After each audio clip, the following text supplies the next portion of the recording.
दोस्तों, क्या आपको मालूम है महाकाल बाबा की आरती भस्म से क्यों की जाती है और कब से यह भस्म आरती होती चली आ रही है। ऐसे ही उज्जैन के महाकाल मंदिर से जुड़े रहस्यों के बारे में आज जानेंगे, जिनके बारे में बहुत कम लोगों को ही जानकारी है। दोस्तों, आपको बता दें कि मध्य प्रदेश के उज्जैन में भगवान महाकाल का विश्व प्रसिद्ध मंदिर है। शिवजी के 12 ज्योतिर्लिंगों में से एक ज्योतिर्लिंग यहाँ पर स्थित है। पौराणिक ग्रंथों में भी महाकाल मंदिर का बेहद ही खास वर्णन है। इसी के साथ पूरे साल इस मंदिर में भक्तों का हुजूम लगा रहता है। लेकिन वहीं इस मंदिर के बारे में कुछ रहस्यमयी और महत्वपूर्ण जानकारी है, उसे आपके सामने आज प्रस्तुत करने जा रही है। दोस्तों, इसकी हैरान कर देने वाले रहस्यों को अगर आप नहीं जानते तो हमारे साथ वीडियो के अंत तक बने रहिए। नमस्कार दोस्तों, स्वागत है आपका रहस्यों की दुनिया में। दोस्तों, सबसे पहले हम आपको मंदिर से जुड़ी कुछ विशेष जानकारियां देंगे। भगवान भोलेनाथ के इस ज्योतिर्लिंग का श्रृंगार भांग और भस्म से किया जाता है। यहाँ की भस्म आरती पूरे विश्व में प्रसिद्ध है। ज़्यादातर लोगों का मानना है भगवान महाकाल का संबंध मृत्यु से है, पर यह पूरा सच नहीं है। दरअसल काल का मतलब मृत्यु और समय दोनों होते हैं और ऐसा माना जाता है कि प्राचीन काल में पूरी दुनिया का मानक यानी समय यहीं से निर्धारित होता था। इसीलिए यह मंदिर महाकालेश्वर के नाम से प्रसिद्ध है। वहीं भस्म आरती को लेकर एक कथा लोगों के बीच काफ़ी प्रचलित है कि भगवान महाकाल की आरती में चिता की भस्म का उपयोग होता था। मगर एक दिन ऐसा हुआ कि शमशान में कोई चिता ही नहीं जली। यह देखकर महाकाल मंदिर के पुजारी ने अपने पुत्र की ही बलि दे दी और उसी चिता की भस्म से भगवान महाकाल की भस्म आरती की, जिससे भगवान महाकाल ने प्रसन्न होकर पुजारी के पुत्र को जीवन दान दिया। और तब से ही चिता की भस्म आरती ना होकर कपिला गाय के गोबर के कंडे, पीपल, पलाश, शमी, बड़, अमलताश और बेल की लकड़ियों को जलाकर जो भस्म मिलता है उसी का उपयोग करके अब भस्म आरती की जाती है। दोस्तों, अब जान लेते हैं महाकालेश्वर ज्योतिर्लिंग की उत्पत्ति की कहानी।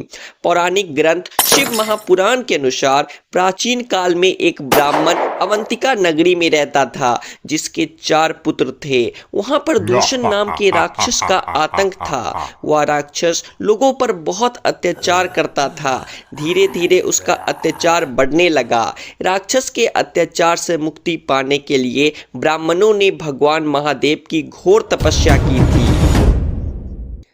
तब भगवान भोलेनाथ दूषण के अत्याचार को देखकर क्रोधित हो उठे और धरती फाड़कर महाकाल के रूप में प्रकट हुए। भगवान शिव ने अपने क्रोध अग्नि से राक्षस को भस्म कर दिया। माना जाता है कि बाबा भोलेनाथ ने यहाँ दूषण के भस्म से अपना श्रृंगार किया था। इसलिए आज भी यहाँ महादेव का श्रृंगार भस्म से किया जाता है। इस तरह से राक्षस दूषण का अंत हो जाने के बाद ब्राह्मणों ने महादेव जी से यहीं विराजमान होने के लिए प्रार्थना की। ब्राह्मणों के निवेदन से प्रसन्न होकर शिवजी यहाँ महाकालेश्वर ज्योतिर्लिंग के रूप में स्थापित होकर वास करने लगे। तब से कहा जाता है जो भी व्यक्ति भगवान महाकाल की आरती में शामिल होता है उसके सभी कष्ट महादेव हर लेते हैं। दोस्तों, अब जान लेते हैं महाकाल से जुड़े रहस्यों के बारे में। पहला रहस्य, 12 ज्योतिर्लिंगों में से एक महाकालेश्वर का यह ज्योतिर्लिंग स्वयंभू है, यानी अपने आप से प्रकट हुआ माना जाता है। दूसरा रहस्य, महाकाल मंदिर में दर्शन करने के बाद जूना महाकाल के दर्शन के बिना आपकी महाकाल की यात्रा अधूरी मानी जाती है। तीसरा रहस्य, इस ज्योतिर्लिंग को 3 खंडों में विभाजित किया गया है। निचले खंड में महाकालेश्वर, दूसरे खंड में ओमकारेश्वर तथा ऊपरी खंड में नागचंद्रेश्वर मंदिर स्थित है। इसी के साथ नागचंद्रेश्वर मंदिर का दर्शन साल में सिर्फ एक ही बार किया जा सकता है और वह भी नाग पंचमी के दिन। चौथा रहस्य, दोस्तों जानकारी के लिए बता दें कि उज्जैन का सिर्फ एक ही राजा है और वह महाकाल बाबा है। ऐसा कहा जाता है कि विक्रम आदित्य के शासन के बाद से यहाँ पर कोई भी राजा शासन नहीं कर पाया और यहाँ पर कोई भी शासक रात में रुक नहीं सकता है, क्योंकि किसी भी बड़े पद पर पर पदस्थ मंत्री जैसे प्रधानमंत्री, मुख्यमंत्री यहाँ रुक नहीं सकते और जो भी यहाँ पर रुकने की कोशिश करता है उसे परेशानियों को झेलना पड़ता है, साथ ही वह अपना शासन भी गंवा बैठता है। इसके बहुत से उदाहरण भी मौजूद हैं, जैसे भारत के चौथे प्रधानमंत्री मोरारजी देसाई ने यह गलती की थी। मोरारजी उज्जैन में बाबा के दर्शन करने के बाद में रात में रुक गए थे, जिसके बाद दूसरे ही दिन उनकी सत्ता चली गई थी। इतना ही नहीं, कर्नाटक के मुख्यमंत्री BS येदियुरप्पा ने भी उज्जैन में रात बिताई थी। इसके बाद उन्हें 20 दिनों के अंदर अपने पद से इस्तीफा देना पड़ा था। पांचवा रहस्य, बता दें कि इस ज्योतिर्लिंग में भगवान महाकाल दक्षिण की ओर मुख किए हुए हैं और यह एकमात्र दक्षिण मुखी ज्योतिर्लिंग है, जबकि अन्य सभी ज्योतिर्लिंगों का मुख पूर्व की तरफ है। ऐसा इसलिए है क्योंकि मृत्यु की दिशा दक्षिण मानी जाती है। अकाल मृत्यु से बचने के लिए लोग महाकालेश्वर की पूजा करते हैं। साथ में गणपति, माँ गौरी और कार्तिकेय जी की भी प्रतिमाएं हैं और वहाँ पर नंदी दीप सदैव प्रज्वलित होते रहता है।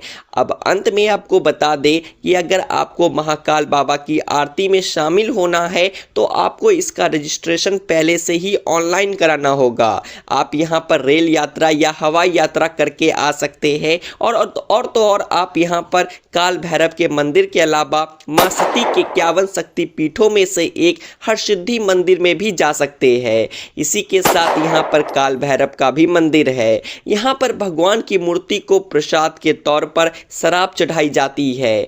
आपको बता दें कि उज्जैन में आपको अलग अलग प्रकार के मंदिर ही मंदिर मिलेंगे। अगर यह जानकारी आपको पसंद आई है तो हमारे चैनल को सब्सक्राइब करिए और इस वीडियो को लाइक भी कर लीजिए। धन्यवाद।